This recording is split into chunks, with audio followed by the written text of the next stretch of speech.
नमस्कार दोस्तों, आज हम आपके पास आए हैं एक नए टॉपिक के साथ जिसमें आपको बताया जाएगा ओम का नियम। आप जब पेपर देने जाते हैं तो आपको ऐसे कुछ सवाल मिलते हैं या आपको ऐसे कुछ प्रश्न मिलते हैं, उनको कई प्रकार से वहाँ पर लिखा हुआ रहता है। जैसे आपको वहाँ पर मिल सकता है ओम का नियम क्या है, ओम का नियम किसे कहते हैं, या ओम के नियम का सत्यापन कीजिए। ऐसी कई कैटेगरी में उन प्रश्नों को आपके सामने दे दिया जाता है। बट आप उसमें करते क्या है कि आपको लगता है ये सब अलग अलग प्रश्न है, बट ऐसा कुछ नहीं होता। सारी चीज़ें कुल मिलाकर एक ही होती हैं और उसमें एक ही चीज़ें आपको बताना होता है, जो ओम का नियम क्या है, ओम का नियम किसे कहते हैं। लेकिन अगर ओम के नियम का सत्यापन बताया जाता है तो आपको उसको सत्यापित करना पड़ता है, तभी आपको उसके पूरे नंबर मिलते हैं।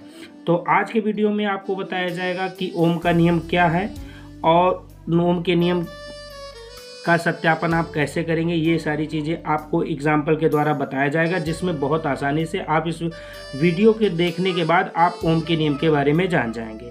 वीडियो स्टार्ट करने से पहले मैं आपसे एक निवेदन करता हूं, यदि आप हमारे चैनल को देख रहे हैं तो चैनल को सब्सक्राइब कर लें, जिससे मैं आपको ऐसे ही वीडियो बनाकर दे सकूँ। वीडियो स्टार्ट करते हैं। यहाँ पर हमने हेडिंग डाली है ओम का नियम, ओम्स लॉ। तो इसकी जो परिभाषा होगी, पहले परिभाषा को आप समझने की कोशिश कीजिएगा कि परिभाषा क्या निकल रही है इसकी। कि यदि किसी चालक की भौतिक अवस्था विशेषता ताप में कोई परिवर्तन ना हो तो उसमें बहने वाली विद्युत धारा सिरों पर लगाए गए विभवांतर के अनुक्रमानुपाती होती है। इस परिभाषा के पढ़ने के बाद आपको हो सकता है समझ में एक बार में ही आ जाए, और हो सकता है आपको परफेक्टली समझ में ना आए कि मैंने क्या बताया। अब इसको और डीपली इसको समझने की कोशिश करते हैं। यदि किसी चालक मतलब कोई तार है या कोई वायर है, उसकी भौतिक अवस्था विशेषकर क्या ताप में कोई परिवर्तन ना किया जाए, मतलब उसके टेम्परेचर में कोई बढ़ोतरी ना की जाए, तो उसमें बहने वाली जो विद्युत धारा होगी सिरों पर लगाए गए विभवांतर के अनुक्रमानुपाती होती है या होगी। अब इसको आप समझते हैं एक एग्जाम्पल के द्वारा कि हमने क्या आपको बताने की कोशिश की है। और ये परिभाषा बताने के बाद जब मैं ओम के नियम का सत्यापन करता हूँ, उसके बाद ये परिभाषा आपको बहुत आसानी से समझ में आ जाएगी। तो अब आप देखिए कि ओम के नियम का सत्यापन कैसे होता है, और इसको क्लियर करने के बाद ये वाली परिभाषा आपको बहुत आसानी से समझ में आ जाएगी कि मैंने आपको क्या बताया। पहले तो मैं आपको बता दूं अनुक्रमानुपाती मतलब होता क्या है।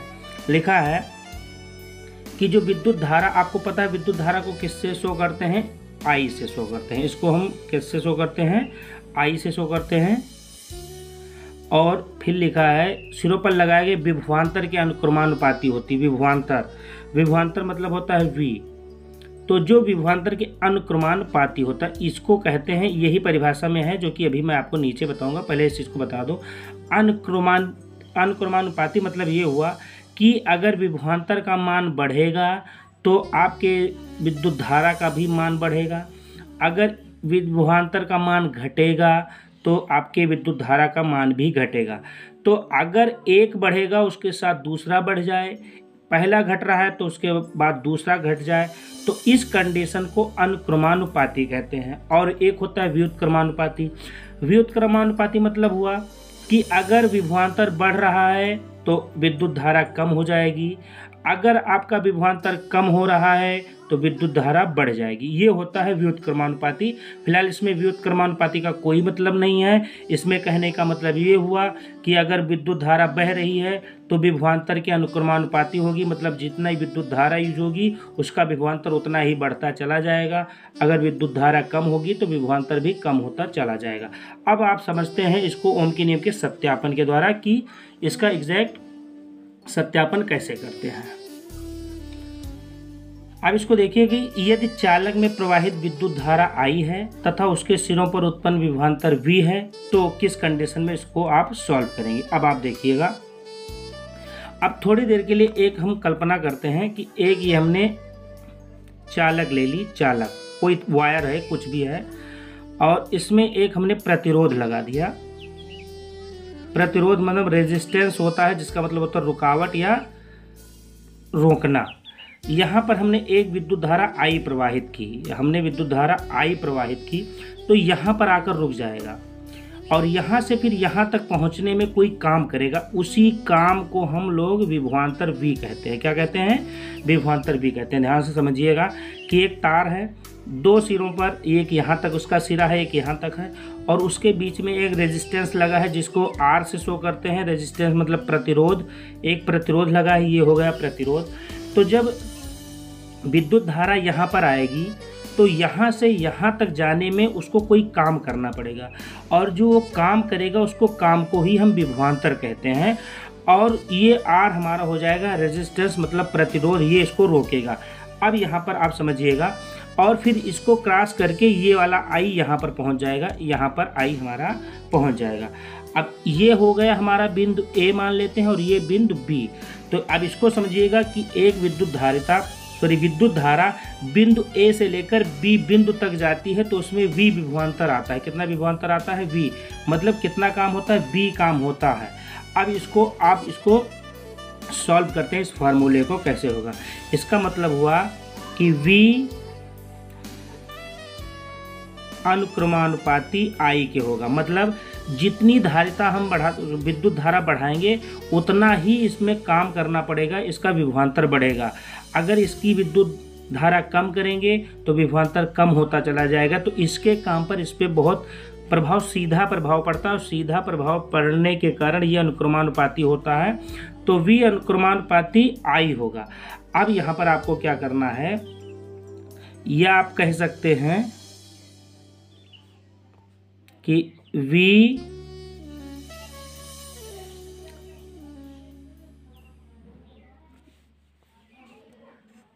बराबर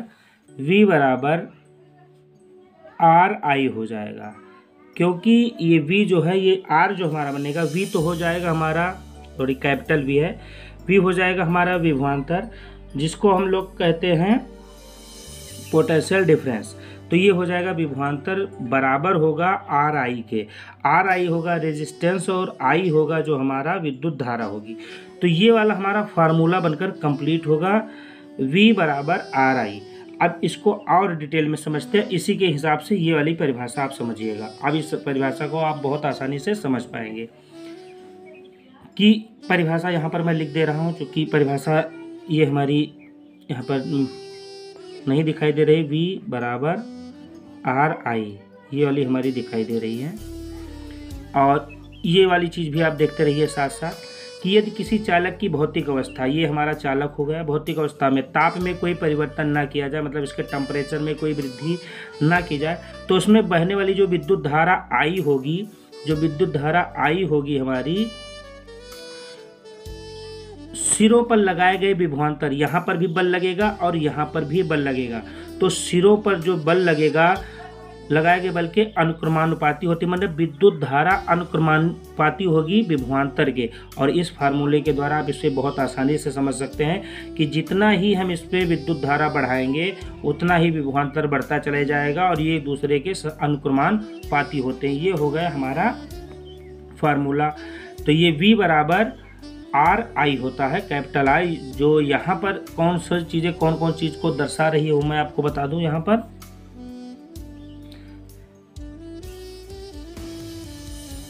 जहाँ पर कैपिटल R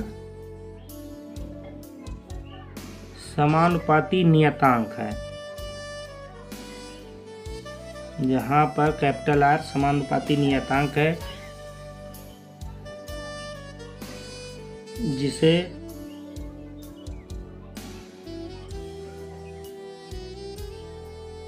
चालक का विद्युत प्रतिरोध कहते हैं,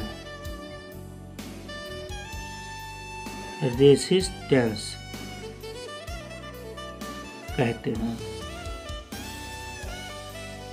क्योंकि यहाँ पर R इसलिए आया क्योंकि एक प्रतिरोध है, तो प्रतिरोध के इस बिंदु से इस बिंदु तक एक कार्य होगा, और उस कार्य को ही विभवांतर कहते हैं। क्योंकि एक चीज़ मैं आपको और बता दूं कि विभवांतर होता क्या है।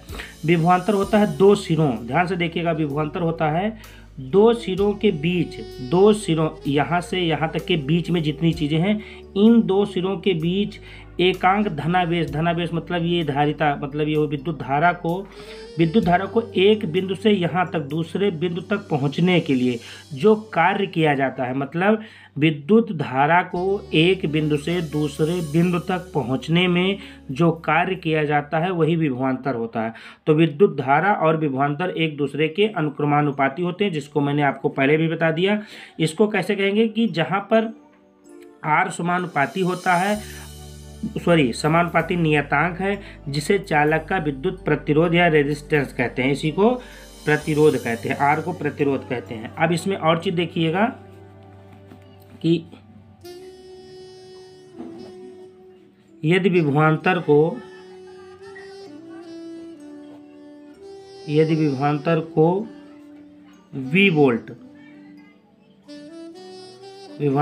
V वोल्ट में विद्युत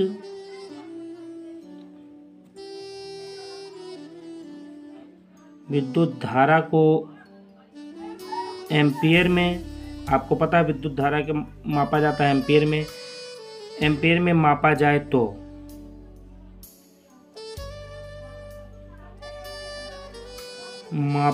तो प्रतिरोध का मात्रक क्या होगा?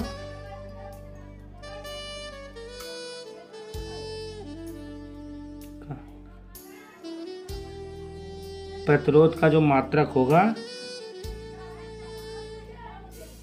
ओम होगा। तो प्रतिरोध का मात्रक ओम होगा और प्रतिरोध का मात्रक ओम है। और प्रतिरोध कौन सी राशि है ये आप देख लीजिए। प्रतिरोध एक सदिश राशि है। आपको राशियां भी पता होंगी, राशि किसे कहते हैं। प्रतिरोध एक सदिश राशि है।